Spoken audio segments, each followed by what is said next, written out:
প্রবাসী ভাইরা, এই প্রবাসে অনেক প্রবাসী রাস্তাঘাটের মধ্যে ফইরা মইরা থাকে, টাকার জন্য বাড়িতে ফাটাইতে পারে না, এমনও অনেক মানুষ আছে।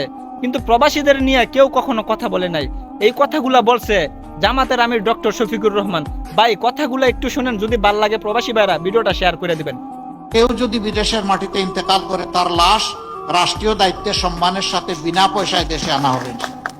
এই রিমিটেন্স যোদ্ধারা অনেকে জীবনের সব শক্তি ক্ষয় করে যখন দেশে ফিরে, তখন আবার চোখে অন্ধকার দেখে। আমরা তাদের জন্য ইনশাল্লাহ সোশ্যাল রিভলভিং ফান্ড করব।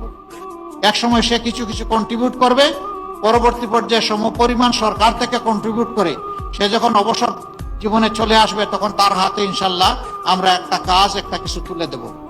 তাহলে হতাশার অভিশাপ তাকে পাবে না ইনশাল্লাহ। ভাই রে ভাই, এমনও প্রবাসীর লাশ আছে মানুষে কালেকশন করে, প্রবাসীরা কালেকশন করে তারপরে দেশে পাঠাইছে। আবার মানুষের কাছে শুনছি এমন এমন লাশ আছে, মনে করেন কি টাকার জন্য বাড়িতে পাঠাইতে পারে নাই, এই এনো হেন নিয়ে ফালাই দিছে, মাটি চাপা দিয়ে দিছে, জঙ্গলও ফালাই দিছে। প্রবাসী ভাইয়েরা, আপনারা যদি ডক্টর শফিকুর রহমানকে ক্ষমতায় আনেন, প্রবাসীদের সব সমস্যার সমাধান হবে। ভাই আমাদের ভালোর জন্য আমরা দাঁড়িপাল্লাকে ক্ষমতায় আনবো ইনশাল্লাহ।